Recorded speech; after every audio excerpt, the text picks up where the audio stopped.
जादुई चिड़िया। ये कहानी है कमल नाम के किसान की। वो अपनी पत्नी और अपनी बेटी के साथ रहता था। उसका अपना खेत नहीं था। वो दूसरों के खेतों में काम करता था और अपने परिवार की जीवनी चलाता था। गरीब था पर दयालु भी बहुत था। कोई भी दरवाजे पर आए उसका आदर करता और जो भी भोजन घर में होता उसे बिना झिझक के उनके सामने परोस देता था।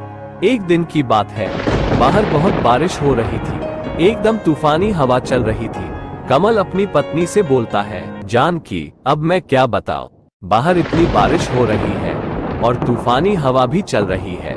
मैंने जो मालिक के यहाँ खेती की थी वो सारा नुकसान हो गया होगा और मुझे नहीं लगता कि 3-4 दिन तक बारिश बंद भी होगी। उतने दिन का राशन पानी है या नहीं? नहीं जी, मुश्किल से 2 दिन चल जाएगा। घर का पूरा राशन खत्म होने वाला है। मैंने आपको बिना बताए पड़ोस की चाची से थोड़ा उधार मांगा था। सोची कि जब आप पैसे लेकर आएंगे तब दे दूंगी। तब तक बाहर से चिड़िया के चहचहाने की आवाज आने लगी। कमल बाहर आकर देखा तो एक चिड़िया पूरी भीगी हुई थी। थोड़ी देर और बारिश में रहती तो मर जाती। कमल उसे अंदर लेके आता है। बहुत बीमार सी लग रही थी। कमल उसके सामने थोड़ा सा चावल छींट देता है। अगले दिन वो चिड़िया की तबीयत थोड़ी ठीक थी। वो पूरी घर में उड़ती फिर रही थी। अचानक से वो चिड़िया बोल पड़ती है, कमल, उठो कमल, देखो बाहर बारिश बंद हो गई। अरे तुम बोलती भी हो, मुझे तो यकीन ही नहीं हो रहा। अरे जानकी, ये देखो, ये चिड़िया बोल भी सकती है। देखो कमल, अब बारिश बंद हो गई। अब तुम्हें राशन की कमी नहीं होगी। आज तुम काम पे जा सकती हो। अरे कमल, तुम उदास क्यों हो गए? क्या बताओ, आज तो बारिश बंद हो गई है पर मालिक के खेत का पूरा नुकसान हो गया होगा। आज तो ना ही पैसे मिलेंगे और ना ही अन्न का एक दाना।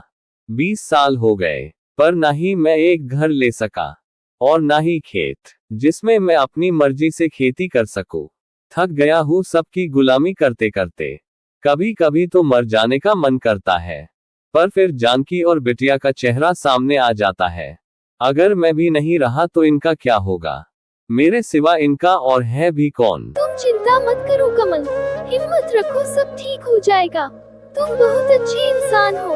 तुमने मेरी जान बचाई है। मैं एक जादुई चिड़िया हूँ। मैं तुम्हें एक घर और खेत देती हूँ। तुम बहुत मेहनत करती हो। जाओ, तुम्हारी इच्छा पूरी हुई। अब मुझे चलना होगा। चलती हूँ। इतना कह के चिड़िया चली जाती है। अब कमल का अच्छा सा घर होता है और अब कमल अपने ही खेत में काम करता है। कमल को उसके मेहनत का फल मिल गया। सीख, हमें मेहनत करते रहना चाहिए, रुकना नहीं चाहिए, क्योंकि जब समय आएगा हमें हमारे मेहनत का फल मिल ही जाएगा। वो कोई हमसे छीन नहीं सकता। हमें हिम्मत नहीं हारनी चाहिए। कहानियों में तो चमत्कार होते हैं लेकिन ऐसा नहीं है कि असल जिंदगी में आपको कभी आपके मेहनत और परिश्रम का फल नहीं मिलेगा।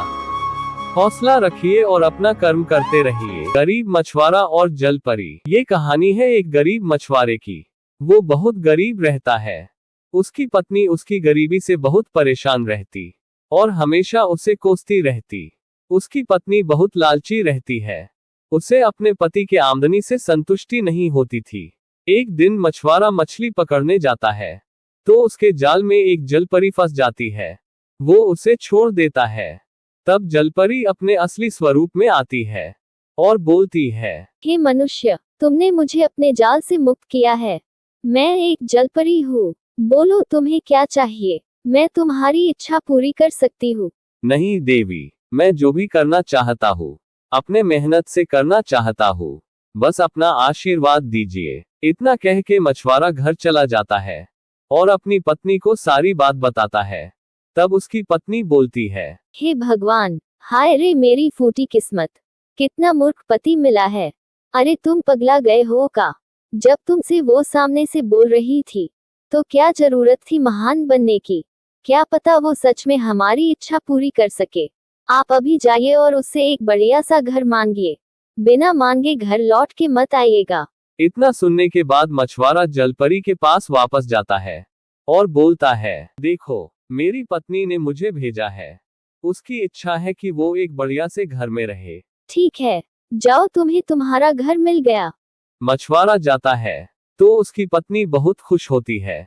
वो अपने पति से बोलती है, अजी, ये सच में हमारे पास इतना बढ़िया घर आ गया। वो परी बड़ी काम की चीज है। आप उसके पास वापस जाइए और बोलिए, मेरी पत्नी को ढेर सारा धन और नौकर चाकर चाहिए।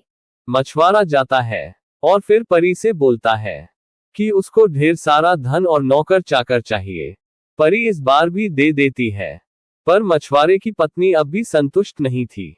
वो फिर से परी के पास जाने को बोलती है और कहती है कि आप उससे कहिए कि मेरी पत्नी अपने लिए एक महल मांग रही है।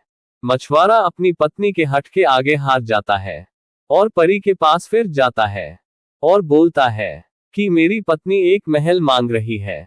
इस पे जलपरी बहुत गुस्सा हो जाती है और बोलती है, तुम्हारी पत्नी बहुत लालची और असंतुष्ट है। जाओ, अब मैंने तुम्हें जो जो दिया था, अब वो सब तुमसे छिन जाएगा। तुम फिर से गरीब हो जाओगे। जब मछुआरा घर जाता है तो देखता है कि सब पहले जैसे हो गया। वो पत्नी को जलपरी की बात बताता है। तब उसकी पत्नी रोने लगती है।